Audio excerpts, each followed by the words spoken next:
Tiago, capítulo 5, versículo 16, nós lemos assim: confessai as vossas culpas uns aos outros, e orai uns pelos outros, para que sareis. A oração feita pelo justo pode muito em seus efeitos. O pecado cresce no escuro da ocultação, mas ele morre e perde o seu poder na luz da exposição e à luz da confissão. Deus perdoa o pecado, é verdade. E ao nos perdoar o pecado, Ele nos dá acesso ao céu, à comunhão e acesso a Ele como pessoa. Isso é o que nós podemos chamar de perdão judicial, quando a nossa culpa eterna, nossa condenação eterna, ela é removida, ela é coberta, ela é paga por nós, na pessoa e no sacrifício de Cristo.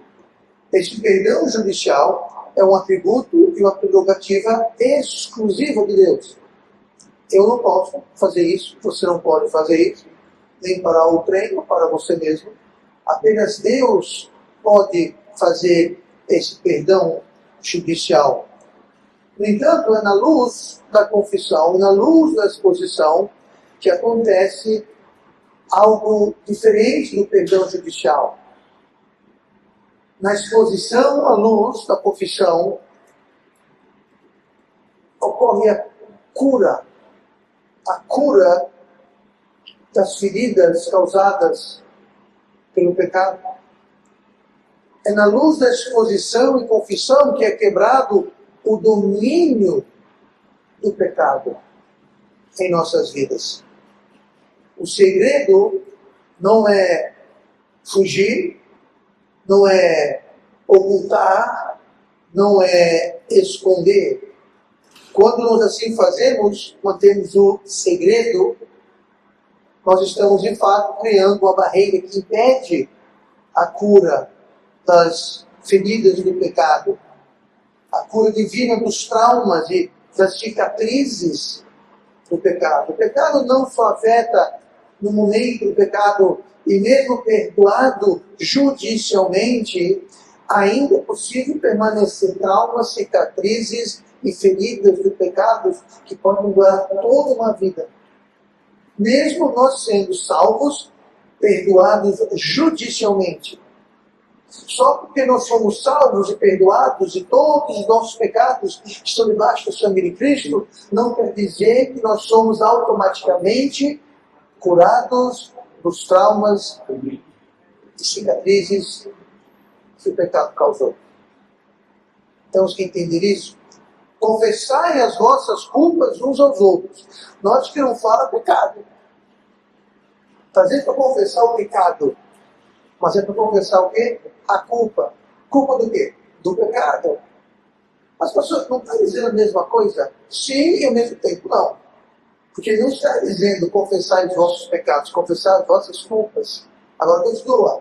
E orai. Confessar, orar. Para que o quê? Sareis. Para que haja o quê? Cura. Para que haja renovação, para que as cicatrizes dos traumas causadas pelo pecado sejam saradas, curadas. E aí continua, a oração feita por um justo pode muito o quê? Sarar. A oração de um justo não vai poder perdoar o seu pecado, mas vai poder sarar. É sobre isso que nós vamos falar esta noite. Aquilo que nós escondemos e ocultamos de todos, só não de Deus, é claro. Mas aquilo que nós ocultamos e escondendo é aquilo que vai acabar por nos escravizar, nos dominar e nos afetar a vida inteira. Quando nós ocultamos, quando nós não confessamos a Deus, mas aqui fala Voltando ao texto. Confessai as vossas culpas uns aos outros. E orai uns aos outros, para que sareis. Hoje vamos falar no tema a cura que o segredo impede. A cura que o segredo impede. Olha ainda comigo em Tiago 5, versículo 16. Eu quero ver aqui a distinção entre o pecado, entre o perdão e a cura. O perdão e a cura. Confessai as vossas culpas uns aos outros e orai uns aos outros para que sareis. Então aqui está falando sobre cura, é o sareis, e sobre o perdão de confessai. Mas temos que discernir e entender que existe uma transação vertical, de cima para baixo. Essa transação vertical é entre Deus e o homem. Como nós falamos agora há pouco, é o perdão judicial que apenas Deus pode conceder. Apenas Deus pode otorgar. É essa transação vertical. Existe uma restauração horizontal. A transação vertical é quando nós fazemos essa troca. A transação é justamente uma espécie de uma negociação. Comercialmente, eu vou trocar bens e serviços por dinheiro, por outros bens e serviços, fazendo uma espécie de permuta. Então, essa transação vertical com Deus, a transação é a seguinte: eu dou a minha culpa e a minha injustiça para Deus, e Cristo me dá a sua justiça. Essa transação, essa salvação. Não vem de obras, é dom de Deus. Não é granjeado, merecido, é um dom de Deus. Deus nos dá. E Deus, seu pecado, come minha justiça. Essa é a transação vertical, esse é o perdão judicial. Mas nós temos também a restauração a nível horizontal, onde não é entre o homem e Deus, mas é como nós vemos aqui, uns aos outros. Confessai as vossas culpas uns aos outros e orai uns aos outros. Isso é horizontal, é entre homens, é entre nós, uns aos outros. E isso traz uma restauração para que sareis. O perdão nos livra, sim, da condenação, mas é a confissão mútua que nos livra e nos sara e nos cura das feridas espirituais. Nós podemos ver isso muito claramente no exemplo de Davi. O rei Davi, após o pecado com Batseba e Urias e toda aquela confusão de adultério e abuso de autoridade e maquinações e mentiras e por fim a morte, a execução, foi na realidade o que aconteceu de um homem inocente. Durante um ano Davi definhou. Durante um ano ele encobriu. Ele encobriu e escondeu o seu pecado. E durante esse tempo, não só espiritualmente, mas até fisicamente, ele sofreu as consequências da ferida do pecado. Eu vou repetir isso, já falei várias vezes. Isso não quer dizer que cada vez que tem uma dor de cabeça, eu já sei o que é pecado. O irmão está com dor no joelho, já sei o que é aquilo. É pecado. Não estou dizendo isso. Mas Davi experimentou isso, ele encobriu. E ele sofreu, sim, o Salmo 32, o versículo 3, quando eu guardei silêncio. Você lê o contexto, esse silêncio dele em relação à confissão. Quando eu guardei silêncio, ou seja, ele não reconheceu o seu pecado. Ele sabia que era, mas não confessou. Quando eu guardei silêncio, envelheceram os meus ossos pelo meu bramido em todo dia. Aqui era uma reflexão, é uma consequência física de uma ferida espiritual. Nem toda ferida física é oriunda de uma ferida espiritual. Mas pode ser. Tal coisa, sim, existe. Mas o perdão de Deus estava sempre disponível.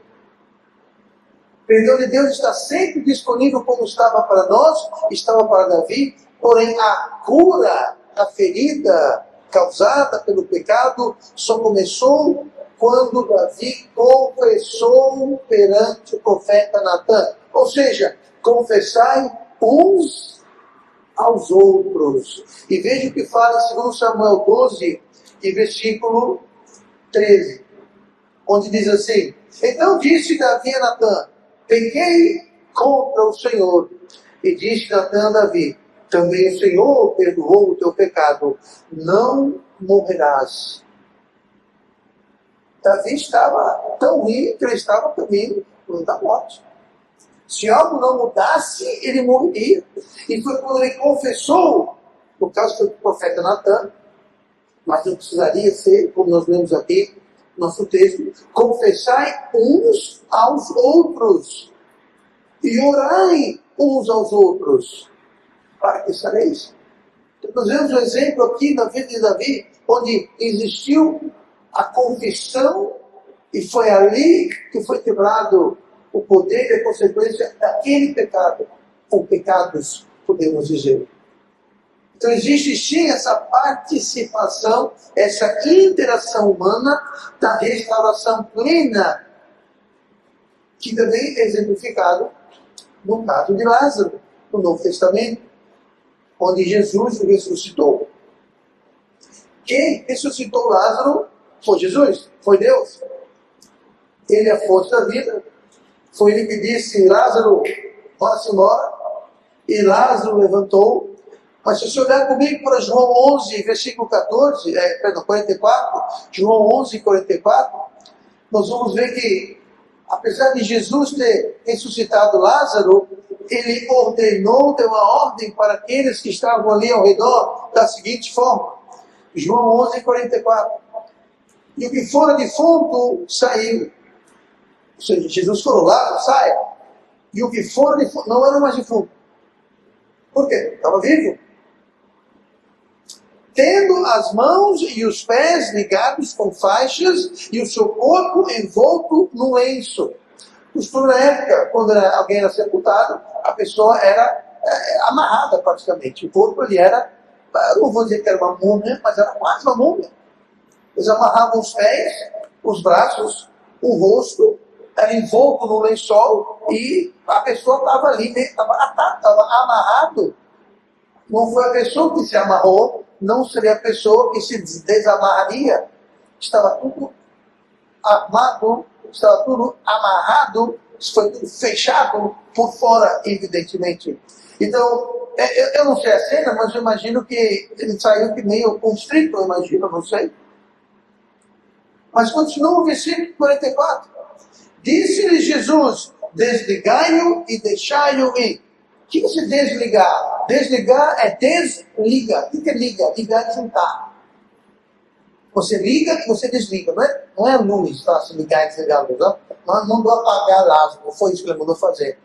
Pegue as ligas e tire-as. Desamarre. Desligue. Diga uma coisa: se Jesus teve o poder, e teve, de ressuscitar um morto, de desfuntar, desdefuntar, inventei a palavra, anote aí. Se Jesus pôde desdefuntar Lázaro morto já há alguns dias, se a sua palavra, Lázaro, saia, dizem que foi bom que Jesus disse: Lázaro, saia. Se eu tivesse dito saia, todos os defuntos, todos os corpos teriam saído. Ele foi específico: Lázaro, saia. Se ele pôde com sua palavra ressuscitar um morto, é demais que fosse desatado, desamarrado, desligado a Lázaro. Ele falou: não, vocês aí, levanta o queixo, já está todo mundo pasmo. Nós enterramos, talvez nós mesmos o amarramos, nós mesmos colocamos as ligas e as faixas. Pois é, vocês tirem as faixas, desate, desamarre Lázaro. Será que foi falta do poder de Deus? Jesus usou até a última gota de poder, e não sobrou poder para desamarrar Lázaro. Seria que foi isso? Não. Existe a interação e a participação humana em muitas das obras de Deus. Não que ele precise ou necessite, mas porque assim lhe aprouve fazer. Do mesmo jeito, confessai vossas culpas uns aos outros e orai uns aos outros. Para que o quê? Para que sareis. Mas, Senhor, você não pode me sarar. Você precisa que eu confesse. Precisa que nós oremos. Sim. Por quê? Porque eu estou dizendo. Só isso. Deus está dizendo. Nós não temos que gostar, concordar, entender. Temos que só fazer uma coisa. Obedecer. Confessai vossas culpas uns aos outros e orai uns pelos outros para que sareis. Eu não vou confessar e não quero que ninguém ore por mim. Não tem problema. O seu pecado continua perdoado, que Jesus Cristo é poderoso, o seu sangue cobre todo o pecado, mas a cura não vai vir. As feridas e as consequências do pecado vão seguir. Por quê? Você não confessou e você não foi permitido orar um pelos outros. A confissão vertical a Deus remove a nossa culpa. Mas é a confissão horizontal ao próximo que remove a ferida, que remove a faixa, que nos ata, que nos amarra, mesmo perdoados. Lázaro saiu vivo, vivinho da Silva, mas envolto e preso, atado com faixas fúnebres, que ele não conseguia sair, porque foi atado por fora. Precisou então dessa participação horizontal. Olhem comigo para Provérbios 28, versículo 13.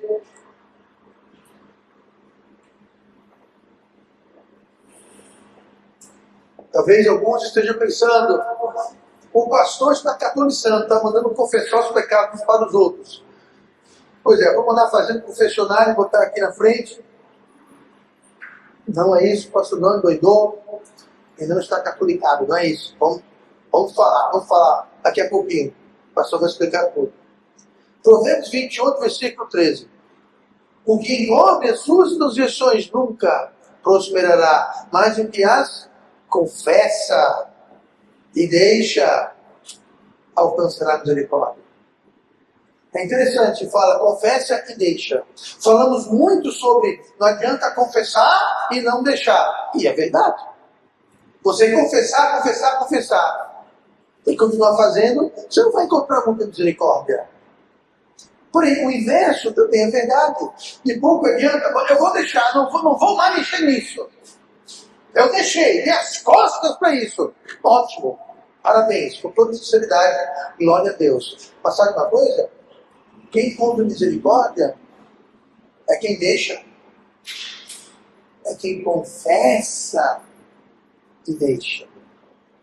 Confessar verticalmente para Deus? Sim. Mas também confessar em vossas culpas uns aos outros. Para que sareis. Para que a ferida feche. Para que a cicatriz saia. Pessoas que têm acidentes ou fazem cirurgias, e apesar de passar o tempo de recuperação, fisioterapia, ainda segue dor, ainda segue trauma, ainda ficam cicatrizes. Eu não vou pedir que ninguém exemplifique, mas quem aqui não tem uma cicatriz de uma cirurgia, de um acidente, de estruturas? Pois é. Estou comentando ontem, em 1992, alguns já conhecem a história, o pastor caiu de um cavalo. O cavalo virou sabão, eu mandei ele especialmente para a fábrica de sabão. Estou brincando.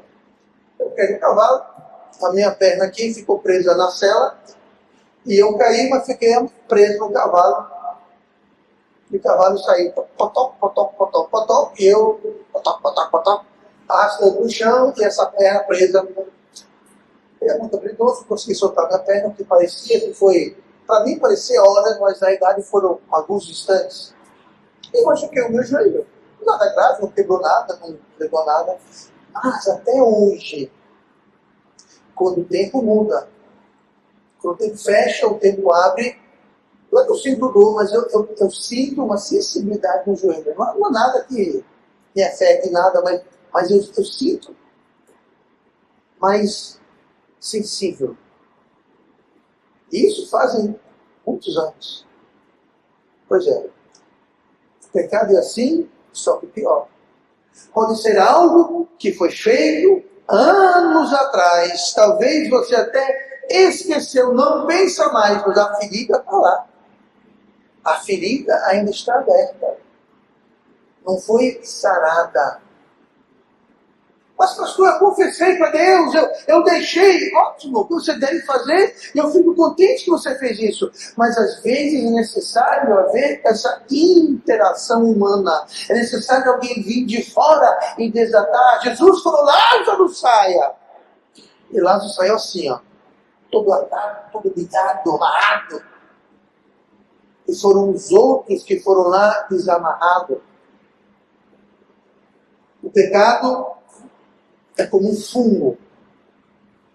O que encobre a sua transgressão. O que quer dizer que encobre? É cobrir.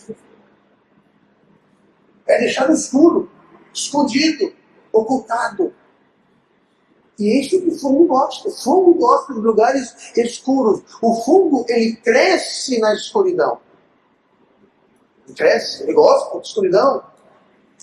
O pecado também. O pecado gosta de viver escondido, encoberto, no escuro, porque é lá que ele não é destruído, é lá que a ferida não sara, é lá onde o domínio dele é perpetuado e continua. Por isso que o Provérbios 28, 13 fala o que encobre as suas transgressões. Que é outra forma de dizer, o que deixa o pecado no escuro nunca prosperará. O pecado sempre terá uma âncora, sempre terá uma influência, sempre terá uma ação negativa, porque ele está encoberto, ele está no escuro, onde o fungo gosta de ficar. O pecado encoberto, ele não está inativo. O pecado encoberto não é inócuo. O pecado coberto não é, bom, eu não estou vendo, não está fazendo nada. Não, leve engano. Ele está muito ativo e muito pernicioso, agindo contra nós. O pecado oculto é, na realidade, um algoz tirânico e cruel. Sem piedade, sem misericórdia. Ele não quer saber o tamanho do estrago, a destruição e o impacto que está tendo na sua vida. Ele está nem aqui. Porque está encoberto. Só porque a sujeira está debaixo do tapete, não quer dizer que não vai cheirar mal. Anos atrás, quando morávamos ainda na Inglaterra, eu acho que era eu com o irmão, não havia testemunhas que estão aqui hoje. Então eu posso ter uma liberdade maior. Mas fui eu, acho que foi o pastor dele, inclusive um outro irmão, visitar um senhor que foi para a igreja, e de visita nós fomos visitá-lo. E ao chegar na casa dele, ele abriu a porta, nós entramos, sentimos um odor meio pesado. Não era muito ofensivo, você via que não era um odor que inspirava muita confiança na higiene local. E quando entramos na sala, acho que eu já comentei isso, são 20 anos, gente. Depois de 20 anos, algumas pessoas vão ver as mesmas histórias repetidas, tá? Mas quando entramos na sala, eu me senti mais alto. Eu percebi que a minha pressão aerôbica aliviou um pouquinho, eu fiquei mais alto. Aí percebemos, era no tapete, havia, sem brincadeira, havia um desnível, às vezes assim, entre o corredor e a sala. Aí quando o pastor conversava, eu sentava no meu cantinho ali, fui como sempre, olhei para o chão, eu estava bem no campo, né? Eu fui lá amarrar meu sapato. Gente, não eram 1, nem 2, nem 3, nem 4 tapetes. Eram 5 tapetes. Alguém gosta de lasanha? Pronto. Você sabe que é lasanha, né, gente? Não me deixe aqui sozinho. Pois bem, Era uma lasanha, só que em vez de massa era tapete. Em vez de queijo e carne, era sujeira. Foi um tapete, tinha sujeira embaixo, ele botou sujeira em cima e a sujeira acumulou em cima do segundo tapete. Foi o que ele fez? Colocou um outro tapete em cima daquele tapete imundo. Ele ficou um tapete. Aquele ficou sujo, aí ele botou outro tapete. E sucessivamente, por 5 camadas de tapete. Muitas vezes nós fazemos isso. Nós simplesmente jogamos um tapete em cima do pecado e esquecemos que existe. Esquecemos que ele existe, cobrimos, eu não estou vendo, ali. Não está aqui. E o problema com aquele homem, aquele senhor, aquele idoso dos seus 60 ou mais anos, algo assim, está na calma praticamente, é que ele não percebia. Ao entrar na casa, nós percebemos que algo estava carregado. E não era espiritualmente. Ao entrar na sala, ficou mais óbvio e evidente. Mas ele estava acostumado. Do mesmo jeito que nós nos acostumamos a encobrir. E vamos nos acostumando. Aí nós nos deparamos. O que encobre as suas transgressões nunca prosperará. Mas o que as confessa e deixa. Não adianta confessar e não deixar, e nem adianta deixar e não confessar. E confessa e deixa. Não é ou, é e. Confessa e deixa. Alcançará misericórdia. Então você usa uma escolha, misericórdia ou nunca prosperar. Qual vai ser? A definição de misericórdia é quando Deus não nos imputa, não nos dá o que nós merecemos. E o que nós merecemos não é coisa boa, acredito. Nós teremos a graça de Deus. Por quê? A graça de Deus é quando Deus nos dá algo que nós não merecemos, como salvação, como vida, como família, como oxigênio, como saúde, como sol, como a chuva. Nós não merecemos essas coisas, mas Deus, em sua graça, nos as dá mesmo assim. Misericórdia é quando Deus fala assim: o Vitor merece que um raio o parta. Mas sabe uma coisa? Segura aí os raios. Isso é misericórdia. É quando Deus não nos dá o que nós merecemos. E quando nós pecamos e confessamos e deixamos, nós alcançamos misericórdia, ou seja, nós podemos mitigar ou escapar o que o pecado causaria em nossas vidas. O pecado oculto não é inativo nem inocuo, ele é tirânico, ele é cruel. Não adianta esconder aquilo que nós conhecemos sobre nós mesmos. Mas que mais ninguém sabe. É oculto, escondido. Ninguém sabe. E ninguém sabe mesmo. O seu pai não sabe, sua mãe não sabe, o seu esposo, sua esposa, seu filho, ninguém sabe. Só sabe você e Deus. Pois bem, é esse pecado oculto que ninguém sabe. É justamente esse pecado que o diabo vai chegar lá e fazer assim, ó. É aqui. É nessa ferida aberta, contaminada, é aqui. Por quê? Está encoberto. É justamente lá. É onde o inimigo vai erguer uma fortaleza. A Bíblia fala sobre fortalezas que o diabo ergue em nossas vidas. É justamente isso.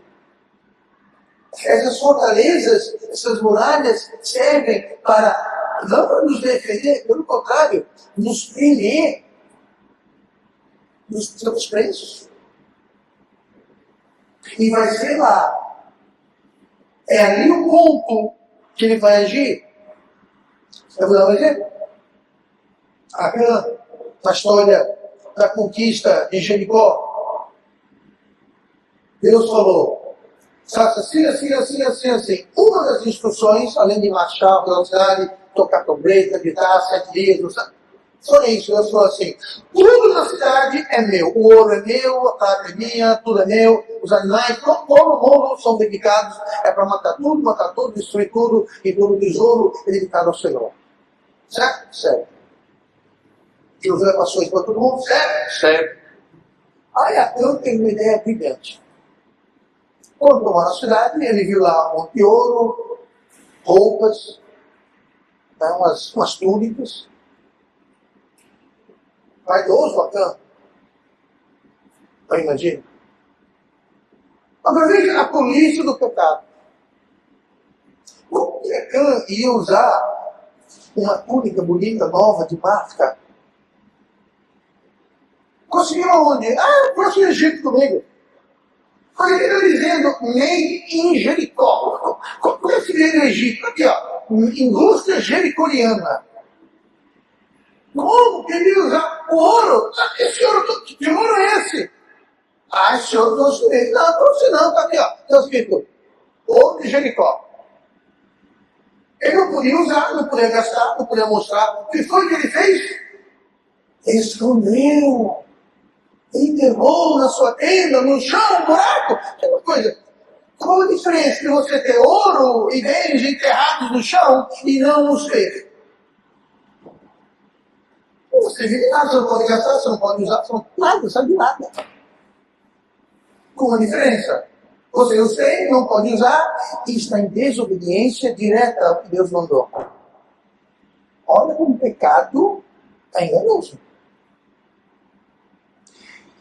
E nós vemos então em Josué 7, versículo 21, ele se explicando para Josué. Quando vi entre os despojos uma boa capa babilônica e 200 ciclos de prata e uma cunha de ouro do peso de 50 ciclos, cobicei-os e tomei-os. Aqui pode até ligar para a mensagem de quarta-feira, né? Sobre cobiça, mas não faremos. Cobicei-os e tomei-os, e eis que estão escondidos na terra, no meio da minha tenda, e a prata por baixo delas. O que encobre sua provisão não prosperará. Lá tinha ele, tinha ouro, tinha prata, tinha roupa babilônica. Eu imagino para muito chique, esse é um monge de Paris, né? Roupa de Paris, de Milão. Grande batata, porque estava tudo enterrado, não podia usar. Enterrados, escondidos. O raciocínio de Acã foi, se eu pegar e ninguém vê, se eu pegar e esconder, aí convém, ninguém está sabendo, beleza, saiu mesmo. Saiu mesmo não. Porque aquilo afetou todo o exército, depois a conquista de uma enorme e imponente cidade com as muralhas maiores que tinha naquele mundo, naquela época, naquela região. Eles vão atacar a cidade de Ai, que era um pingo no mapa, não tinha muralha, tinha uma cercazinha, só pequena. Até disseram, não tinha todo mundo não, manda aí alguns soldados, manda aí um regimento só tá bom, a esteira, manda uns engatilhados que resolvem. Mas aí pois é, levaram uma surra. Conquistaram a grande Jericó, mas foram derrotados pela pequena cidade de Ai. Sem defesa, sem exército. O que causou isso? Perguntou Josué. E Deus falou, junte o povo e pergunte, alguém me desobedeceu, alguém está com anátema, alguém está escondendo o pecado. Não esconda o pecado, não encubra. Até acreditava que o segredo o protegeria, mas não o protegeu e afetou o exército que foi derrotado. Eu não quero que ninguém me responda, mas o que está escondido debaixo da sua tenda? O que está escondido e nos adoecendo espiritualmente? O que está nos encobrindo? Aquilo está nos destruindo, nos moendo, nos enfraquecendo. Talvez até fisicamente. E eu repito, a segunda vez hoje, não quer dizer que quando alguém tem uma doença enferma é porque está escondendo alguma coisa. Não é isso. Mas pode ser isso. E não cabe ninguém julgar, a não ser a pessoa.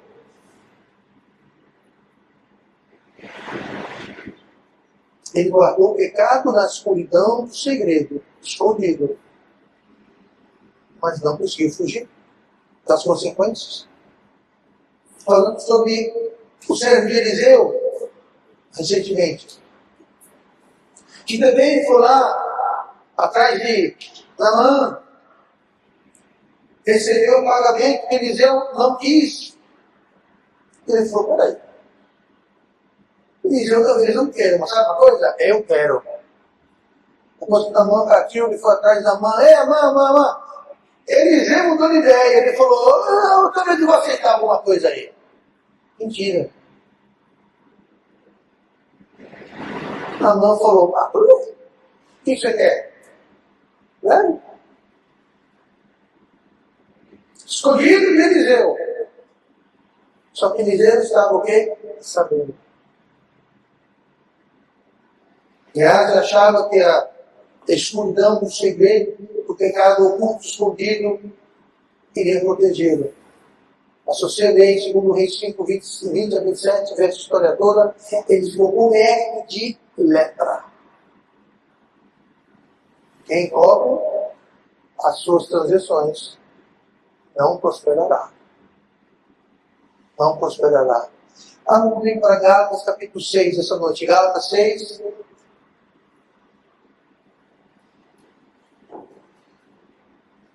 Talvez a parte mais importante da mensagem de hoje. Nós vimos que há uma distinção real entre o pecado, entre o perdão e a cura.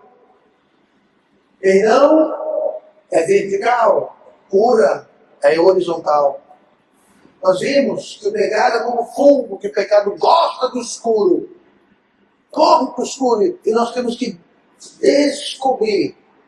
Não encobrir, nós temos que descobrir. Gálatas 6, versículo 1 e 2. Quero falar sobre o papel da igreja e mais especificamente dos irmãos na igreja, mas de irmãos espirituais e maduros na igreja. Acompanhe, Gálatas 6, versículo 1. Irmãos, se algum homem chegar a ser surpreendido em alguma falta, vós que sois espirituais, veja bem, está aqui qualificando, aqui está estipulando a característica de um certo grupo de pessoas. Vós que sois espirituais, encaminhai o tal, que tal, pastor? O homem que chegou a ser surpreendido em alguma falta. Encaminhai o tal com espírito de mansidão, olhando por ti mesmo para que não sejas também tentado. Versículo 2. Levai as cargas uns dos outros, e assim cumprireis a lei de Cristo. Olha só. A lei de Cristo, que é o quê? Que é encaminhar e levar. Note que é um imperativo. Caminhai o tal com espírito de mansidão. Levai, mandando. Levai, carregue. Levai as cargas. Uma das funções da igreja, da igreja local, corpo de Cristo local, é que ali haja um ambiente dentro das coisas de confiança. Não o oposto, que é um ambiente de desconfiança, mas que haja sim um ambiente de confiança. E aqui eu quero dar um alerta sério e grave. Porque se você ouvir metade da mensagem, você prestou atenção até agora e você dormir, começar a pensar no jogo de futebol, te distrair, você vai se meter em apuros e vai dizer, foi o pastor que mandou. Eu não mandei nada, é só escute o que eu vou dizer agora. Eu falei agora há pouco, essa é a parte mais importante da mensagem. Nem todos na igreja podem cumprir a lei de Cristo. Que é o quê? Encaminhai, levai. Eu vou repetir, nem todo mundo na igreja é capaz de cumprir a lei de Cristo. Assim sendo, seja muito criterioso e cuidadoso com você, a quem você vai para confessar as vossas culpas uns aos outros. Qualquer um, atenção, todo mundo! Vocês não são os outros. Eu vou confessar as minhas culpas. Não faça isso. Não é isso que eu estou falando. Não é isso que a Bíblia está falando. Não é uma descoberta, uma divulgação indiscriminada, geral, pública. Sabe o que é triste? Tem igreja que faz isso. Tem igreja onde existe o culto da disciplina, algo assim. Dizem, eu não sei, dizem que esses são os cultos mais bem frequentados. É aquele culto onde o pobre pecador é arrastado para frente da igreja e lá perante todos, confessa seu pecado. Forçado. E se não fizer, é expulso da igreja, perde salvação e ninguém fala com você.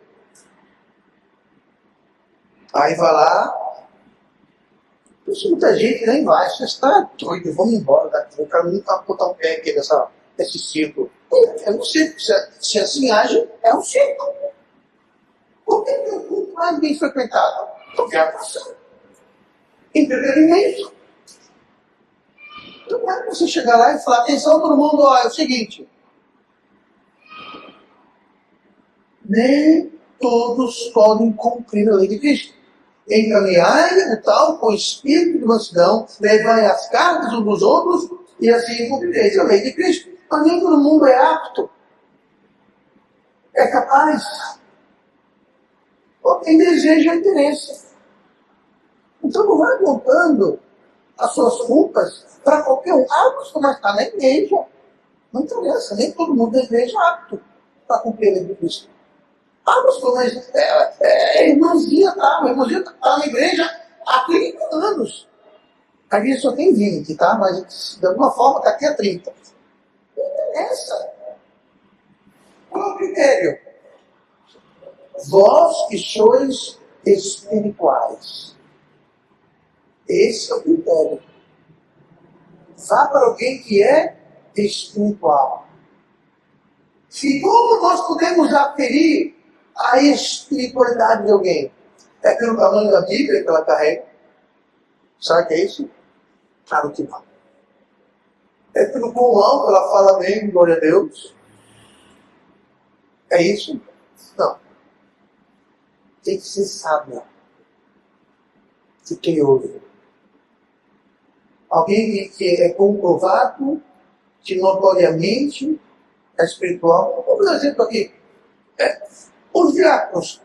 Como é que foram escolhidos os diáconos? Pedro falou assim, escolhem aí os homens espirituais, recomendem aí os espirituais e tragam para a gente que a gente vai decidir qual dos espirituais. Ou seja, é possível discernir quem é o que não é espiritual. Mas isso já é assunto para outra mensagem. Mas se coleta, não é qualquer um. Ou não é alguém que você é mais chegado para a pessoa, claro, é errado chegado para alguém. Mas nem todo mundo pode cumprir a lei de Cristo. Não é uma exposição indiscriminada. Não é isso. Mas é sim encontrar um irmão fiel, espiritual e de confiança. Onde a vulnerabilidade, você se torna vulnerável. Você é para alguém e você vai compartilhar uma culpa que você tem, um pecado, um erro. Então é algo que você vai se expor. Você vai se fazer vulnerável. Mas aquela vulnerabilidade não vai ser recebida com julgamento, com frieza, com descaso. Porque se a pessoa for espiritual, ela vai saber fazer o que aqui? Encaminhar o tal com espírito de mansidão. Tu fez o quê? Isso é espírito de mansidão. Você está doido? Você se descrente? Isso é espírito de mansidão? Não. Mas eu não posso saber disso. Eu não quero saber. Mas conversa, tá? Quando fizer isso, o grupo da oração das irmãs. E, irmãs, vamos orar pela irmã Bia, porque ela voltou a beber. Voltou a beber. Sai do grupo. Isso não é espírito de mansidão. Isso não é ser espiritual. Isso não é encaminhar ninguém. Isso não é levar as cargas uns dos outros. Pelo contrário, é você colocar uma carga a mais em cima da pessoa que já está sobrecarregado com a culpa e as feridas do pecado. Aí tu vai lá e mete o pé na goela. Muito espiritual. Por isso que eu digo, nem todo mundo da igreja é apto para cumprir a lei de Cristo nesse aspecto.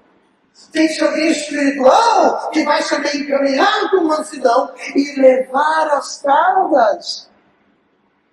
Acho que assim estão deixando que Deus, vamos beber juntos. Vamos beber todos, vamos dividir.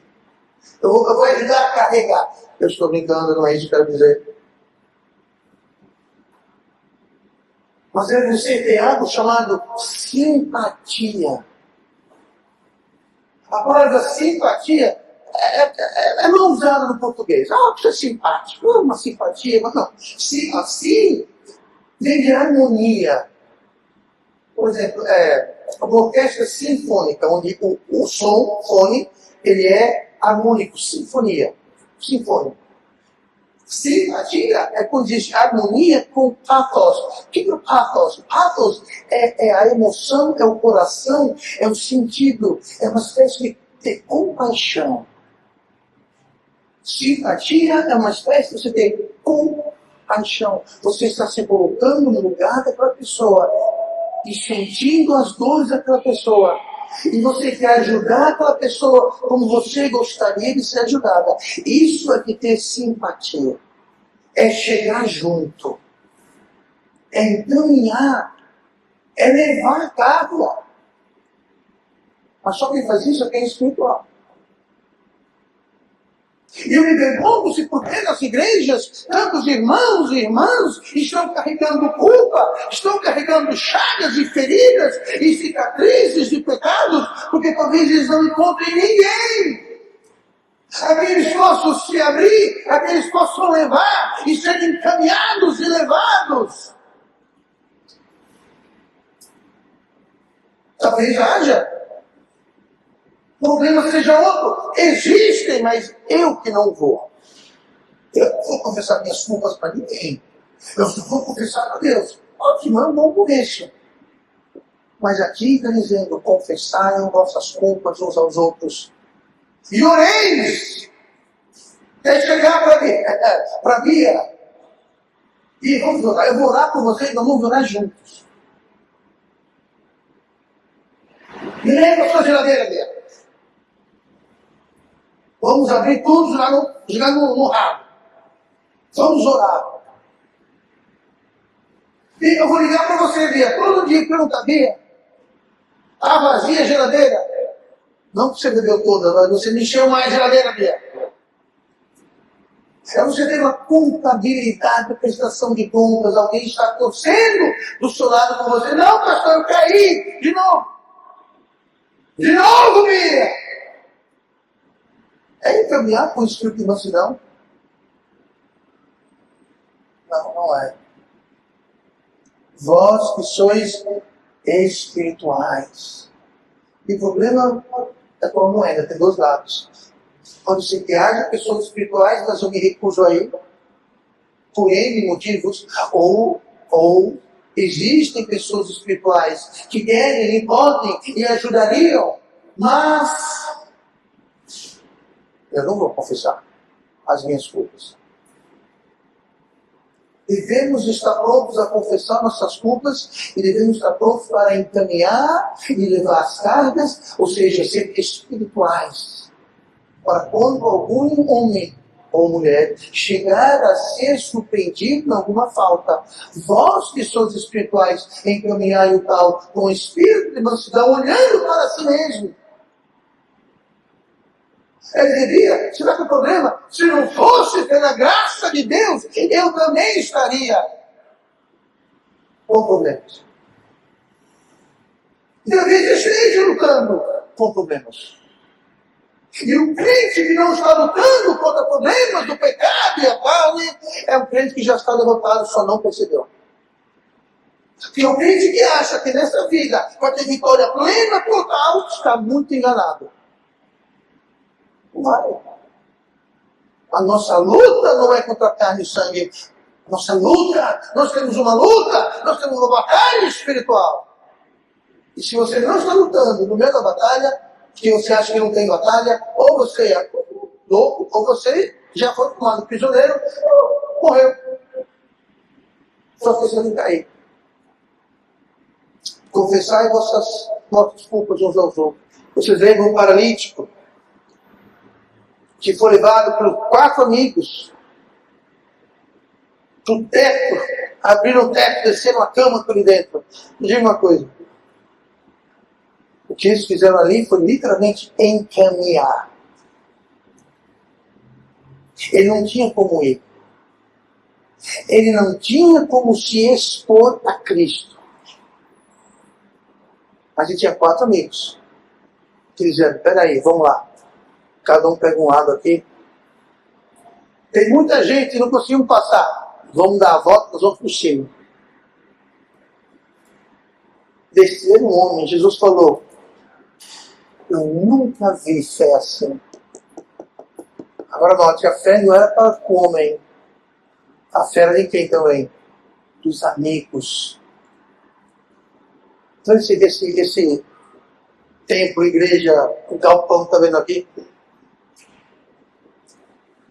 O ano era 2004. Eu e a Simone estávamos aqui com o pastor Cox e a sua esposa, fazendo uma visita de reconhecimento aqui em Maceió, para tentar decidir onde iniciaríamos uma igreja, um trabalho. Pegamos aquela escola, é Caique, né, que chama? Caique, Caiaque, tá. Aqui, na entrada do Rio. Estamos lá, pregamos, um monte de criança foi salvo, o professor foi salvo, uma maravilha. Aí saímos de lá. Ela parecia vice-pressa, naquela época não tinha essa confusão toda aqui, era no cruzamento. Eu conversando com o pastor, passei direto. Passei direto, ela apareceu, fui reto, entrei aqui. Fui fazer a volta na pracinha que aí na frente. Aí parou, depara com o quê? Aqui o galpão. Vende-se ou aluga-se. O pastor Cox falou, rapaz, encosta ali. Ok, chefe. Encostei. O dono estava aqui, o seu Timóteo morava aqui atrás dele. A sacada colada aqui atrás da gente. Ele estava aqui pintando uma coisa ou outra, ajeitando aqui.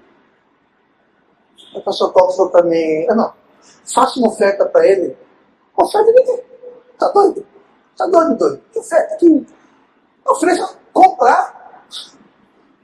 Você trouxe dinheiro que eu não estou sabendo, irmão, porque eu vou comprar com o quê? Não, diga para ele assim. Peça 2 semanas para você dar uma entrada de 10%. Aí peça mais 3 meses para você pagar os outros 80%. E se você não conseguir pagar, ele fica com os 10%. Ah, que bom.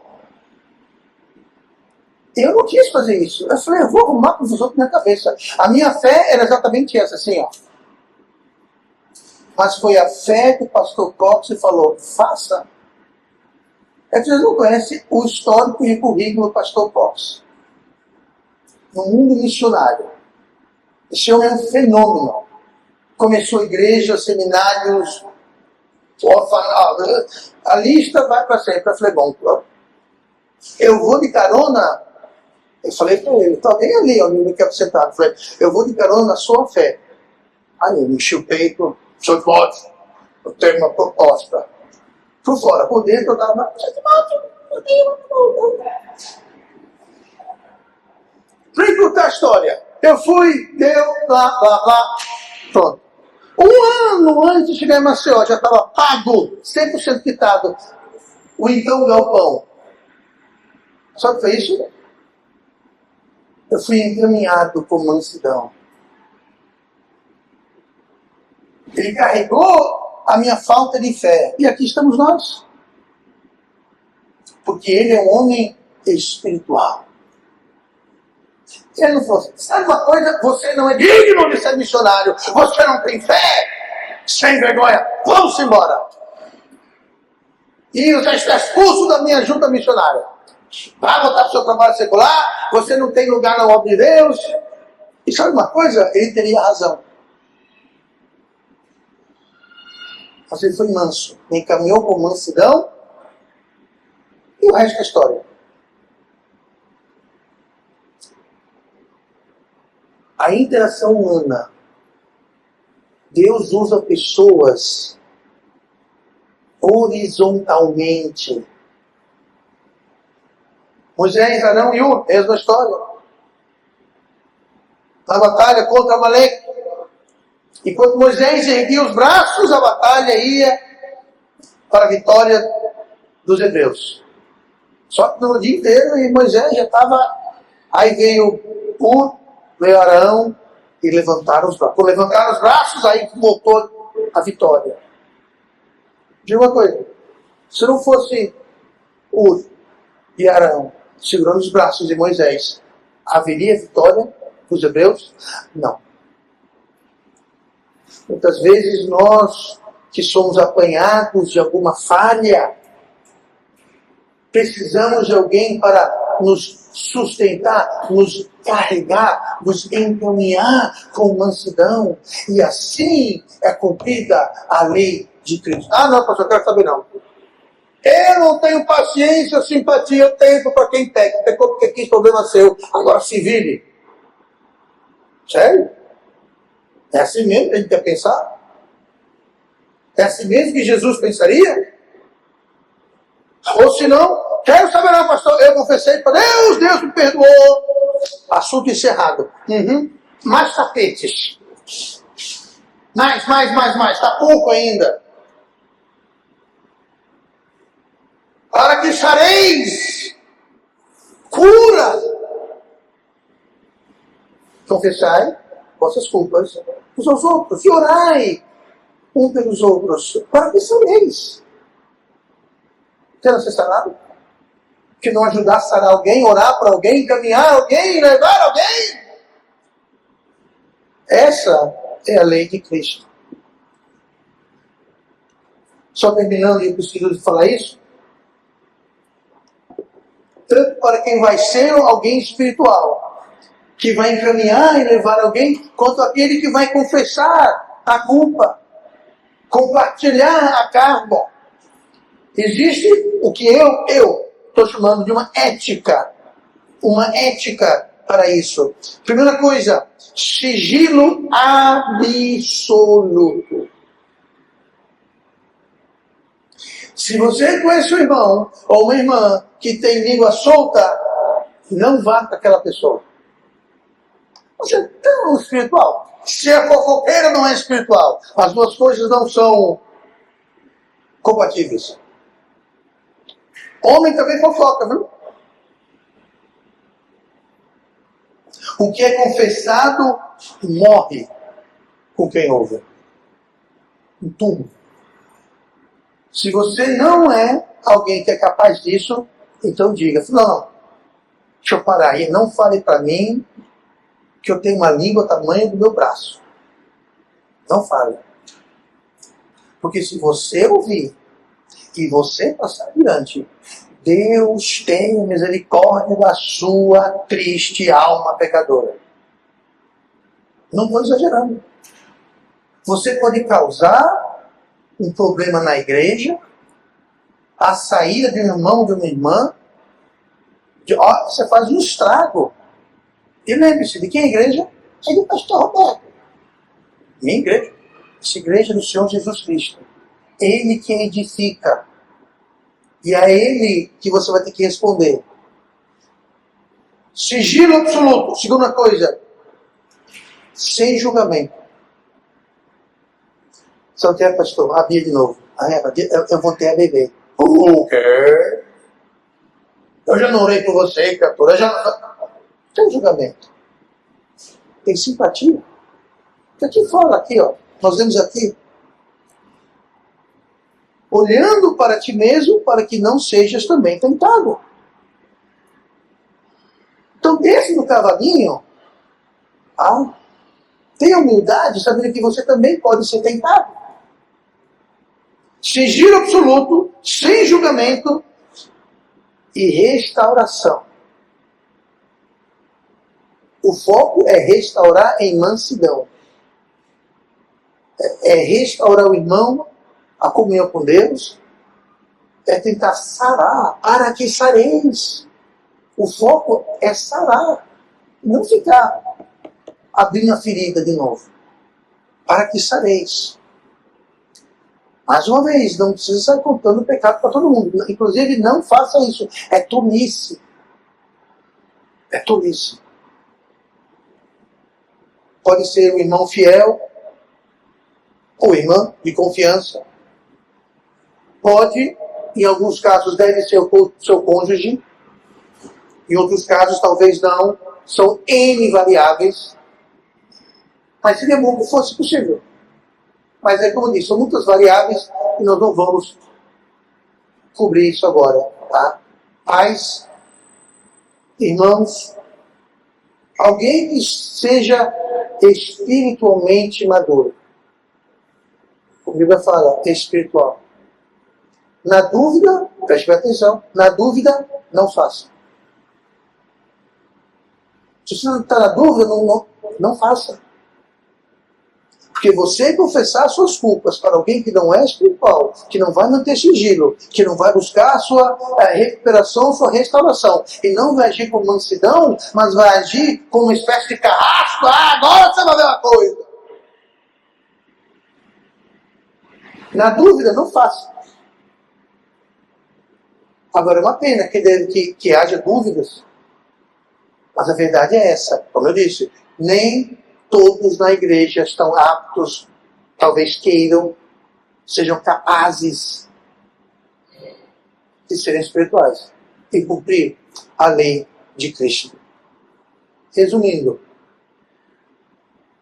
Deus perdoa e nos garante o céu, mas é a confissão, é o compartilhamento com os irmãos que vai nos sarar, vai fechar a cicatriz, a ferida. E o segredo escondido é o muro, é a muralha, que vai reter a doença, bloquear a luz e deixar a porta fechada para a cura. E nós não sararemos. Confessai vossas falhas uns aos outros.